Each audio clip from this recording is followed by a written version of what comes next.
We don't need CAA, we don't need SIR. பாஜகவின் எந்த திட்டங்களும் நாங்கள் வேணான்னு சொல்கிறோம். ஏன்னா பாசிசத்தை உள்ள நுழைக்க பார்க்குறாங்க, இந்துத்துவத்தை நுழைக்க பார்க்குறாங்க. தமிழகம் வந்து ஒரு இந்துவும் கிறிஸ்டியனும் ஒரு இஸ்லாமியரும் ஒன்றுபட்டு இயங்கக்கூடிய ஒரு மாநிலத்தில் இவங்க பாசிசத்தை கொண்டு வந்து மக்கள் விரோதத்தை, மக்களுக்குள்ள ஒரு சண்டையை மூட்டை பார்க்கறது தான் பாஜகவின் வேலை. அதற்கு உண்டான ஒரு படிதான் எஸ்ஐஆர். 6 கோடிக்கும் மேற்பட்ட வாக்காளர்கள் இருக்காங்க தமிழகத்துல. இப்போ இன்னும் 4 நாட்கள்ல எந்த அளவுக்கு இது வந்து முடிவு பெறும்? இன்னும் 60 லட்சத்துக்கு மேல வாக்காளர்கள் இதே வந்து சரிப்படுத்த இன்னும் பதிவு கண்டிப்பாக ஒரு ஷார்ட் ஸ்பேன் ஆஃப் டைம்ல ஏன் அவங்க பண்றாங்கன்னா வாக்குரிமையை பறிக்கிறதுக்கு தான். இது பாஜக அரசு என்ன நினைச்சிட்டு இருக்கு? வாக்குரிமையை பறிச்சுட்டா பாஜக வந்து தமிழகத்துல தாமரை மலர்ந்துரும் நினைக்கிறாங்க. ஒருபோதும் நினைக்காதீங்க. இதற்கு உண்டான கேஸ் வந்து உயர்நீதிமன்றம் வந்து உச்சநீதிமன்றத்திலையும் போயிட்டு இருக்கு. அதற்கு சாதகமான தீர்ப்பு வந்து திமுகவின் சட்டத்துறை வந்து வாதாடிட்டு இருக்காங்க. அதற்கு சாதகமான தீர்ப்பு வந்து எங்களுக்கு கண்டிப்பாக வரும். அப்படி அவங்க டைம் கொடுத்தாங்கன்னா எக்ஸ்டெண்ட் பண்ணுவோம். இல்லாட்டி இதுக்கு இந்த எஸ்ஐஆரை வந்து பேன் பண்ணுறதுக்கான உண்டான வேலைகளை அனைத்தும் நாங்கள் எடுப்போம் கண்டிப்பாக. ஆதவ் அர்ஜுனா எழுதி வைத்துக் கொள்ளுங்கள். ஆதவ் அர்ஜுனா கூடிய விரைவில் தாவேகாவிலிருந்து நீக்கப்படுவார். இன்னொன்று சொல்றாரு, இது போன்ற கட்சிகள் இது போன்ற கூட்டங்கள் நிறைய நடக்க எனக்கு ஆசை இருக்கிறது அப்படின்னு சொல்லி கூட்டங்களில் சொல்றாரு. எது போன்ற கூட்டங்களும் சொல்லல. ஒருவேளை கரூர் போன்ற நிகழ்வை சொல்றாரு. இல்ல சார், இருக்கலாம். அவர்கிட்ட அதிகபட்ச காசு இருக்கு. 20 லட்ச ரூபா தந்தாங்க. 20 லட்ச ரூபா சொன்னாங்க. ஆனா கேட்கப்பட்டது 1 கோடி ரூபாய். 20 லட்ச ரூபா தந்தாங்க. அவர்கிட்ட காசு அதிகமா இருக்கு போல இருக்கு. திரும்ப இது மாதிரி ஒரு சம்பவம், துயர சம்பவம் நடக்கணும்னு சொல்லி நினைக்கிற ஒரு ஈனப்பிறவியா கூட இருக்கலாம் அவர். இதே போன்று டிவிகே போன்று சமூக ஊடகங்கள்ல பரப்பக்கூடிய இது போன்ற ஒரு தொழிலாவே நிறைய வந்து ஆதவ் அர்ஜுனா பண்றாருங்கிறது தெரிய வருது. இதை எதிர்த்து ஏன் திராவிட முன்னேற்ற கழக கட்சி ஐடி விங் வந்து செயல்படல? இதை எதிர்த்து எந்த ஒரு கம்பெனி இது மாதிரி காரணம் என்ன? டிவிகேவை நாங்கள் பொருட்படுத்தவே இல்லை ஃபர்ஸ்ட். ஆனால் திராவிட முன்னேற்ற கழகம் தான் சார் குறி வச்சு பேசுறாங்க. சார் யாரை வேணாலும் குறி வைத்து பேசட்டும். அது மக்களுக்கு பாதிப்பு. முதிர்ச்சி உள்ள மக்கள், தமிழக மக்கள், முதிர்ச்சி உள்ளவர்கள் திராவிட முன்னேற்ற கழகத்தை சார்ந்த தொண்டர்களும் நிர்வாகிகளும்.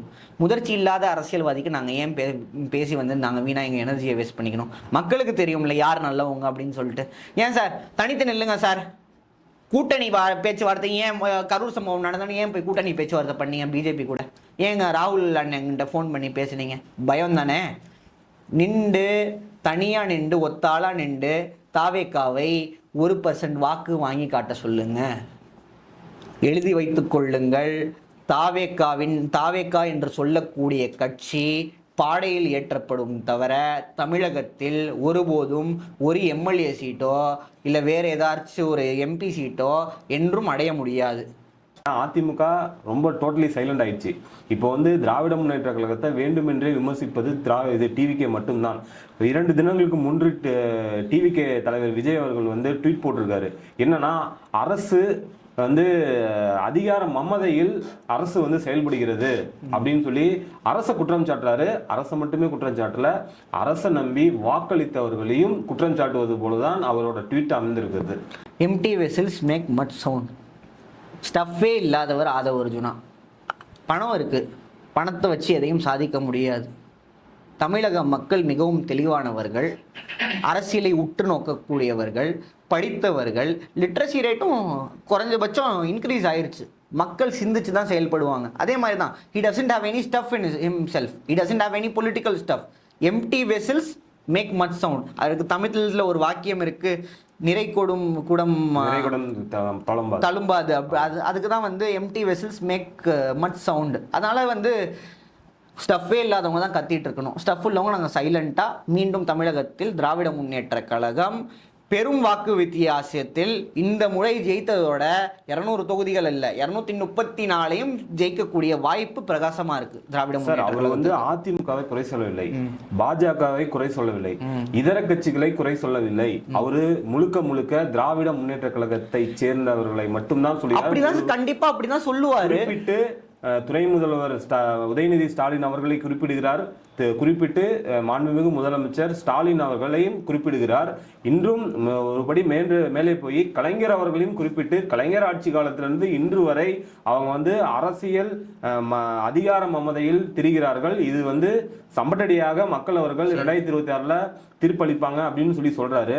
ஆனா இந்த கட்சியை தான் 6 முறை வந்து மக்கள் தேர்ந்தெடுக்கப்பட்டு மக்களால் ஆட்சிக்கு வந்து மக்களுக்கு தேவையான அனைத்து நல்லதையும் செய்து வந்த அரசியல் கட்சியை பார்த்து விமர்சிக்கின்ற விஜய்க்கு டாக்டர் காதர் அவர்கள் ஒரு வார்த்தையில் ஒரு வரியில் சொல்ல வேண்டும் என்றால் எதை குறிப்பிடுகிறார்கள் திரு விஜய் அவர்கள்? விஜய் அவர்களுக்கு என்ன சொல்றோம்னா, இது மாதிரி நல்லவர்களை, அதாவது நல்லவர்கள்னா சொல்லலாம், சார்காஸ்டிக் வேலை சொல்றேன், ஆதவ் மாதிரி நல்லவர்களை நீங்க கட்சிக்குள்ள வச்சுக்கிட்டீங்கன்னா 1 வருஷம் இல்லை, ஒரு 6 மாதம் கூட தாவேக்காவினால் தாக்கப்பட முடியாது.